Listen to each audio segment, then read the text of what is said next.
Panic at Kabul airport as Afghans try to flee the Taliban, who are now in control right across the country.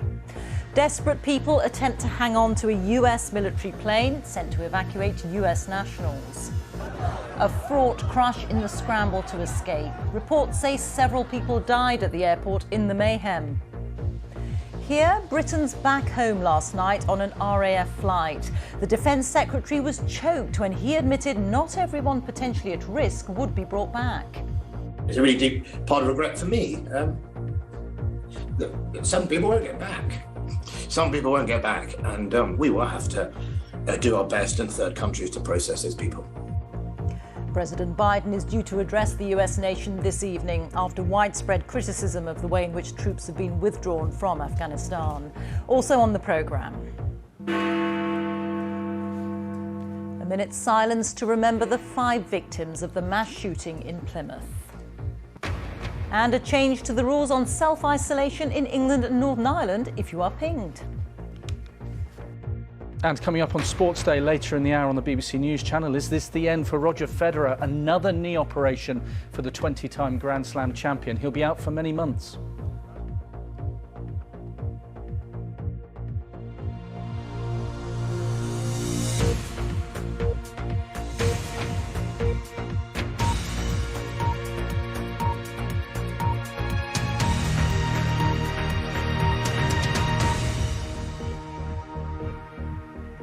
Good evening. There have been chaotic scenes at Kabul airport as desperate Afghans tried to flee the country by hanging on to departing aircraft after the Taliban's final takeover yesterday. Several people are reported to have been killed. American forces fired into the air to disperse crowds attempting to force their way onto planes. In the centre of Kabul, there's been an uneasy calm as armed insurgents flying the Taliban flag patrol the streets. US and UK troops are engaged in evacuating their citizens, although all military and civilian flights have been halted because of the crowds. Meanwhile, the international community is trying to define its response to the Taliban's lightning speed victory. Our first report tonight is from our South Asia correspondent, Secunda Kamani. Running for their lives, frantically trying to escape Afghanistan on this US military plane. This is how desperate some Afghans are to leave the country. A handful tragically clinging on even after takeoff, before falling to their deaths. Foreign nationals and some Afghans are being evacuated, but huge crowds gathered after rumours even those without visas could travel. Outside the airport, even more chaos. Taliban members firing in the air to assert their authority, trying to keep control. Despite the dangers, some residents still risking their lives to try and get inside. The group has promised an amnesty to those with links to the government, but many still fear they'll be targeted by the militants. Inside the airport, American forces fired into the air too. Panic there as a number of people died. US officials said they were assessing what happened, but couldn't confirm details. I just saw with my eyes 3 people, but there's more people maybe. It's very, very bad situation and people is in chaos. No one is quite sure what comes next in Afghanistan, though it's clear the Taliban are in charge. Their members are out in force, patrolling in vehicles seized from government security forces. We're preventing looters and thieves from harming the people, says this fighter. The group has also reportedly been demanding all weapons are handed over to them. The unravelling of the state has come at a pace many are still struggling to comprehend. Now it will be the Taliban who decide what direction the country takes. We want an Afghan inclusive Islamic government. So by that we mean all other Afghans have also participation in that government. So of course that need a little bit time and deliberation and talks. The terror and panic at the airport today, an awful ending to 2 decades of international efforts to rebuild this country. For all its fractures and rampant corruption, Afghanistan had also seen fragile progress. The future for its people is now deeply uncertain. Sikandar Kamani, BBC News. Well, it's 20 years since the Taliban was toppled by the US, who blamed them after 9/11 for harbouring Osama bin Laden and other al-Qaeda figures. The Taliban say they've changed since last being in power. Back then, they established Sharia law and denied rights to women. Our chief international correspondent, Lise Doucette, looks now at how the Taliban is likely to govern this time and how the world might engage with them. Step by step, a return to rule. Ever since the Taliban signed a deal last year with the US, their old enemy, they've been emboldened. Moments like this started to shift their international image. Then suddenly, this summer, district by district, they were back in charge. These scenes were recently filmed for us in Wardak, a province at the gates of Kabul. Scenes of an orderly transition, the Taliban taking over, taking care of the people. But more grisly videos have been surfacing too, of alleged abuses and atrocities. What do you say now to those who fear the return of the Taliban? They should not fear. They should not fear, because the government which will come after this will be acceptable to all Afghanistan. But Taliban rule returns to an Afghanistan dramatically different from the one they governed so harshly in the late 1990s. We've reported on the change, however imperfect and incomplete, over the past 2 decades. No one expecting their lives could be so suddenly shattered. Afghans, especially women, now fearing they will lose everything they gained. Somebody has to speak up. Somebody has to speak up, because it's time. It's time that they understand Afghan women won't be silenced. Today it's my education. Tomorrow it's going to be my daughter's education, my sister's education. My political rights are right now taken away. Tomorrow it's going to be my daughter's, my sister's, people, the next generation's rights. So of course I have to put up a fight today so that the next generation doesn't have to face all this conflict. And Afghanistan's neighbours are anxious too. The fate of this landlocked country affects them all. To the north, Central Asian states know how easily extremism crosses borders, reaching Russia too. Iran knows Afghans will flee its way, and any instability will spill into Pakistan too, and far beyond.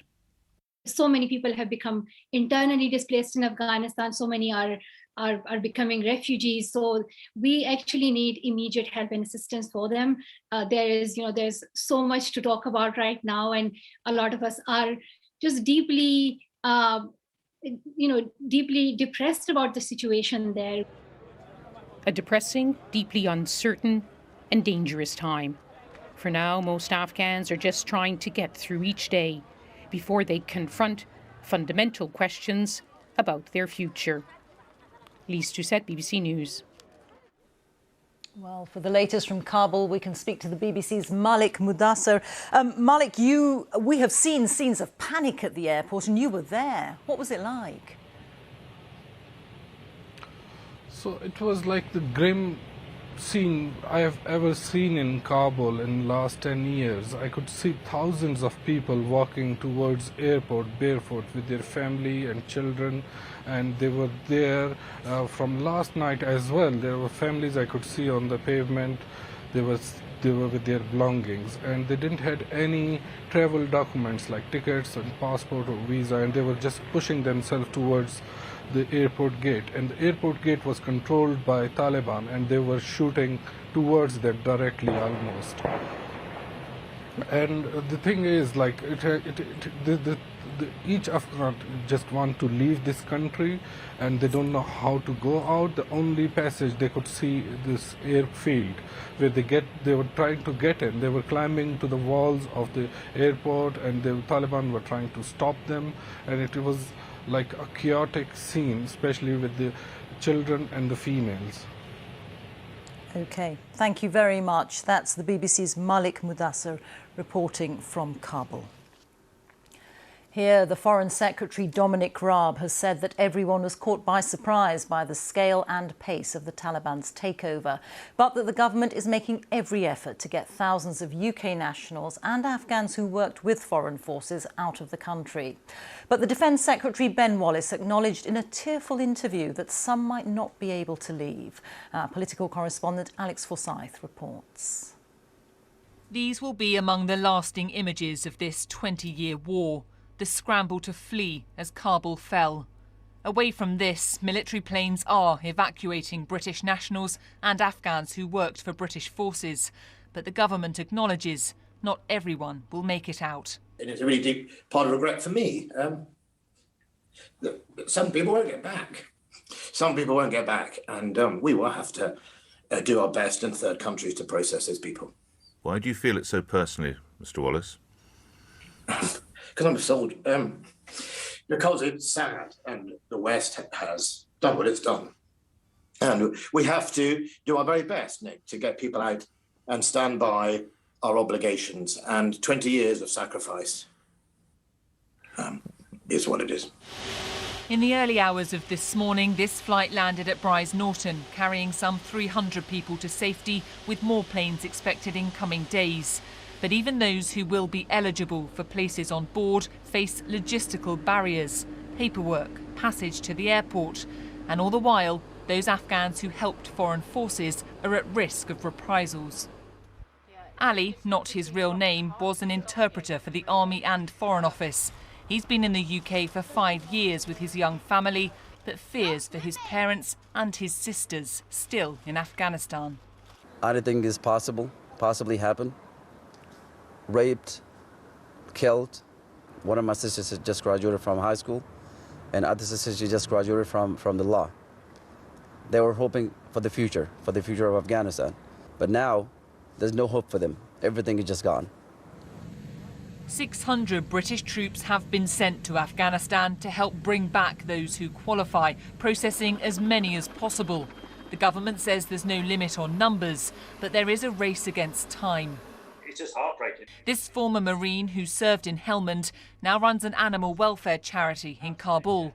He's refusing to leave, worried about the fate of his Afghan staff. I've actually got it right here. So I've got a British passport, and they will do their best, I'm sure, to get me on a flight back to England. But that's not going to happen. My staff here have been loyal to our charity. They've supported soldier animal rescues. I'm not leaving them here now to what's going to be an absolutely horrendous fate. Labour says getting people to safety must be the priority. If those in Afghan have helped us, the UK, in our work in Afghanistan, we've got an obligation to them. In the longer term, or medium term, we need safe and legal routes for refugees. With the plight of Afghans felt far and wide, the government says it is focused on getting people out, with a plan for refugees expected soon. Ministers admit, though, they were caught out by the pace of what's fast become a crisis. Alex Forsyth, BBC News. President Biden will break his silence on the situation in Afghanistan with a televised address to the nation. The withdrawal of US troops has come in for strong condemnation from, among others, former generals, Afghan Americans, and some Republican politicians. In opinion polls last month, an overwhelming majority of Americans, 70% or more, supported Mr. Biden's policy of withdrawal. But will the Taliban's unstoppable advance have changed that? Our North America editor John Sopel reports. The sudden capture of the country's capital has shocked the world. Whatever the political bent of the network, the Taliban has taken over Afghanistan, seizing control of Kabul. The verdict today has been unanimous and brutal. The Biden administration is redefining the word incompetence. An epic humiliation of US foreign policy, a woeful mishandling by President Biden. Just a month ago, the president said a Taliban takeover of Afghanistan was highly unlikely. And it was the National Security Advisor with the unenviable task of defending the administration's handling of the crisis and yesterday's evacuation from the embassy. The helicopter has been the mode of transport from our embassy to the airport for the last 20 years. But you know the larger point. It's not the helicopter. It's not the mechanism. No, it's the last-minute scramble. You know that. It's the last-minute scramble when the assurances from the president himself were this was not what we were going to see. Joe Biden, who's at Camp David and hasn't been heard from since Kabul fell, will return to the White House later today. The unfolding pace of events, the hurried evacuation of the US Embassy, has caught everyone by surprise. But until now, the Commander-in-Chief has been simultaneously defensive and defiant about the policy. Others have been less kind. It seems the Biden administration, again, has no plan and has created another crisis in Afghanistan where it didn't need to be at the end of the day. This is about leadership, and the way in which we are removing ourselves and withdrawing from Afghanistan didn't need to occur. What do we want? Peace. When do we want it? Now. And outside the White House, there have been protests from pro-Afghan groups. This woman served 2 tours of duty in Afghanistan with the US Air Force. Today I'm embarrassed to be an American. Why? Because we pretended to be allies with these people and then we just left lambs to the slaughter. It's immoral. Our drawdown was irresponsible and immoral. And America's better than this. And the anguish is deep among former Afghan nationals. They don't care anymore about Afghanistan. We are not as important as we were back in 2000. That's the reason we are here. We are here in order to speak up for the women who worked for the United States. In Herat today, near the Iranian border, life is carrying on with an air of normality. But what will this city and the country feel like in a few months' time with the Taliban back in charge? Will it be 2001 all over again? The Biden administration was strongly emboldened by polls suggesting that an overwhelming majority of Americans support the policy of withdrawing American troops. But it's the manner of it that could do Joe Biden so much harm, because it has been chaotic, the images have been terrible, he's having to cut short his holiday. And what happens if anyone feels emboldened to attack America as a result of their collapse in a matter of days in Afghanistan after nearly 20 years? America is the world's preeminent superpower. But after the past few days, it doesn't look very super, and it actually doesn't look that powerful. Reeta. John, thank you. John Sopel there at the White House. The time is 17 minutes past 6, our top story this evening. Chaos at Kabul airport as Afghans try to flee the Taliban, who are now in control right across the country. And coming up, a nail-biting end at Lord's to the second test between England and India. And coming up on Sports Day in the next 15 minutes on the BBC News channel, we'll have the latest from the Vuelta a España as the riders tackle the first mountain stage in the final Grand Tour of the year.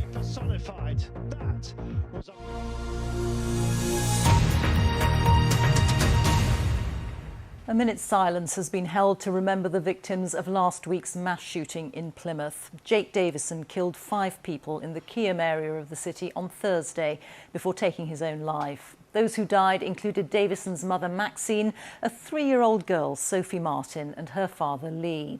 The City Council invited people across the UK to observe the silence at 11 a.m. Our correspondent John Kay reports. Just before 11 o'clock they gathered in parks and playgrounds across Plymouth. It's been really hard. I think we're still all in shock. What's happened, aren't we? At the city's Guildhall, some of those who responded to the shootings joined community leaders to remember 3-year-old Sophie Martin and her father Lee, shot at random as they walked home. Maxine Davison, the first victim, who was the mother of the gunman. Stephen Washington, who was walking his dogs when he was killed. And 66-year-old Kate Shepherd, who died from her injuries in hospital.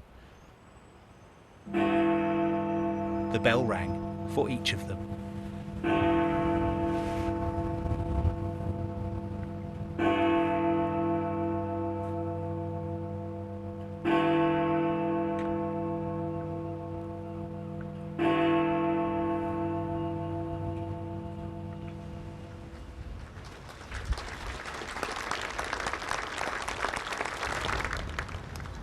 I grew up in Kiam, went to school there. Leanne came to remember the neighbours she's lost. Just trying to process it all, really. It could have been any of us walking along the street that day. My family, my children, anybody. It's really hard to to sort of realise that it was that close. So all of these civic things just seem really important to be here. The police cordon may have come down now, but this place feels far from straight past the Michael is ex-military and saw the shootings unfold. Hello and welcome to Monday's programme. Coming up tonight between now and 6:30. As she came out of the hairdressers. It just makes me feel so sad. I'm ashamed to say that tears often come up to my eyes. But, you know, I don't know if we'll ever be the same again. Many here question why Jake Davison was allowed to own a gun, given his hate-filled social media posts and recent allegations of violence. Police forces in England and Wales are now being asked to review the way they issue firearms licences. But for now, the focus here is not on the killer, but on his victims, and how one man's actions have scarred an entire city. John Kay, BBC News, Plymouth. Aid workers in Haiti are racing to provide food, water and shelter to survivors of Saturday's earthquake before a major tropical storm hits the country. Hospitals are struggling to cope with thousands of injured survivors. Nearly 1,300 people are known to have died. It's feared that Storm Grace could cause landslides to add to the devastation. From today, people in England and Northern Ireland who've had 2 COVID vaccines won't have to isolate for 10 days if they've been in contact with someone who's tested positive. The guidance, which applies to the under-18s too, now says that people should instead take a PCR test. The changes to the self-isolation rules are already in place in Wales and Scotland. Here's our medical editor, Fergus Walsh. The pints have kept pouring at this community pub in York, despite nearly all the regular staff being pinged. Volunteers came to the rescue when the pub manager, who lives upstairs, was told to self-isolate. She says life will be much easier from now on. The new rules mean that small businesses can get by with the staff that they've got even if someone is off with COVID. So it's going to make a massive difference. Not having to close means not having to throw stock away. Nearly 700,000 self-isolation alerts were sent out in England and Wales in 1 week in July in what was dubbed a pingdemic. Now the double-jabbed and under-18s will be advised to take a PCR test if identified as close contacts by test and trace, but it won't be compulsory. If you're identified as a close contact, you're significantly higher risk of having the virus yourself and potentially becoming unwell, even if you're double vaccinated. So although the information about seeking a PCR test is advisory, I would really encourage people to take that up. It's very important.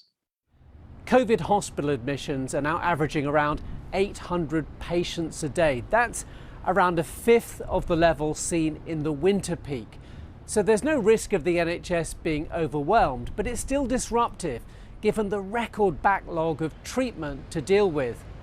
The lifting of restrictions in England 4 weeks ago did not lead to a massive surge in hospitalisations despite some dire predictions, but there are concerns about what the autumn may bring.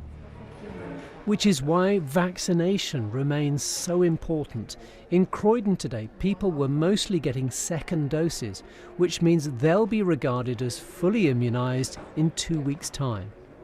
I work for an estate agency, so once one person goes, we all have to self-isolate at the moment and we can't do viewings and things like that. I think having the ability to just, go about your day, obviously get a test if you need one, I think will be a massive, massive help.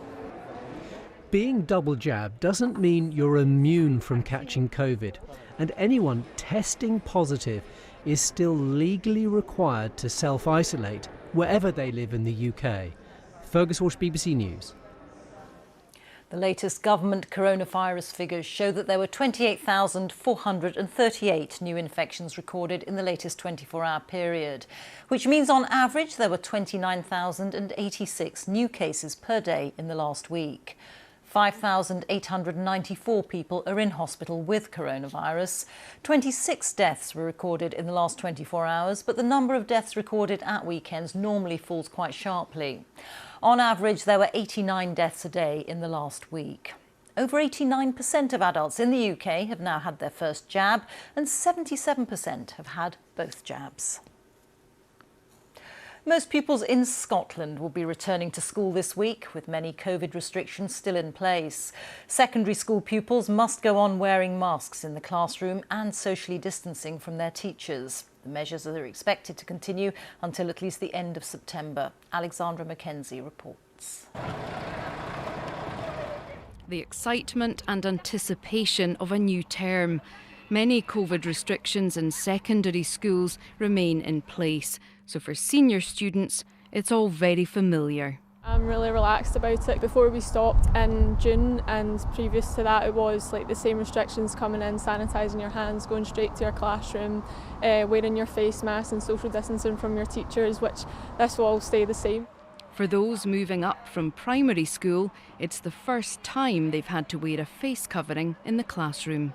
I don't really mind. I mean, I'd rather social distance and wear a mask than having to sit in the house. I'm going to find it kind of tricky, but I might get used to it after a few days. You have to wear a mask every day, and I'm not too bothered about it because it keeps people safe. For teachers, the restrictions, which will be reviewed in 6 weeks' time, bring additional responsibilities. There'll be sanitising on entry and exit to the building. In classrooms, there'll be enhanced cleaning. On a positive, there'll be changes to the bubbles, which will allow pupils to mix more freely. Because of coronavirus, education has been disrupted for the last 2 school years. Pupils and teachers now in their classrooms hope this year will bring much more normality. If I was to write a whole number as a fraction, what would I put it over? A higher maths class on a Monday morning. After 2 years with no traditional exams, students expect to find out soon if they will go ahead next year. Alexandra Mackenzie, BBC News, Renfrewshire. Cricket now, and it's a dramatic final day in the Test match between England and India at Lord's. England need 272 runs to win. A short time ago, they were 120 for 8 and are hoping to hold on to their remaining wickets to force a draw. Our sports correspondent Joe Wilson reports. What would lure you to Lord's for the 5th day of a Test match? Cheap tickets, yeah, and sport's ultimate appeal. Anything could happen. That's Mohammad Shami, a specialist bowler on his way to 50. Now, these were humbling runs for England. They put India 271 ahead. Their captain declared, "Now team, go out and bowl. Stand by." Rory Burns caught, gone for none. Dominic Sibley caught, also gone for none. Both opening batsmen scoreless in home matches for England, an all-time low. Hasib Hamid, 9 scored. LBW, yeah, out. Now, the umpire decided Johnny Bairstow wasn't out here, but India called for a review, and the replay overruled the decision. You can normally tell when Virat Kohli is in a good mood. By the tea interval, India had taken 4 wickets, needed 6 more for victory. Now, hang on, is that rain or just English wishful thinking? Cold, hard reality.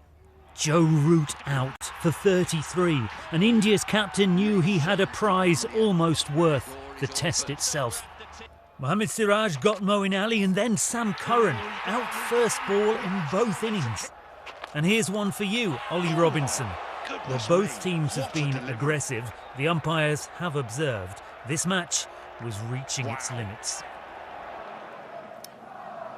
Yeah, Ollie Robinson finally out just in the last minute or so. So here we are on the final evening of the 5th day of this Test match. I reckon we've got about 30 minutes left possible for play. England now 8 wickets down, trying to cling on to the possibility, Reeta, of a nerve-jangling draw. Listen, it's exactly what a Test match is for. Nail-biting indeed. Thank you, Joe. Time for a look at the weather now. Here's Darren Bett. Hello there, Rita. Not even the weather can help save England. How we missed this rain earlier on today, I've no idea, but it has moved away and we've seen clearing skies across many parts of Scotland, some northern and eastern parts of England. So these areas enjoying some sunshine to end the day. but it's still not very warm. Out to the west, though, we've seen more cloud. That's still there and will push its way further east into much of the country overnight, thickening to give more rain and drizzle, some mist and fog over the hills in the west. The lowest temperatures tonight likely to be across East Anglia, where we'll have the clearer skies for longer, but even here it will cloud over. This is the weather pattern again for tomorrow. High pressure to the southwest of the UK. This is the wind flow around it. It's a long sea track coming all the way across the Atlantic, picking up the moisture, the cloud, and with that weather front in the picture as well, we've got some rain and drizzle. Some wetter weather to start the day in some areas on Tuesday. Most of that will pull away, but there's still some dampness here and there, particularly in the hills. But we could see some brighter skies and maybe some sunshine in southeast Wales, the West Country and eastern parts of Scotland, where we're sheltered from that chilly northwesterly wind. Under the cloud, temperatures struggling to around 17 or 18 degrees.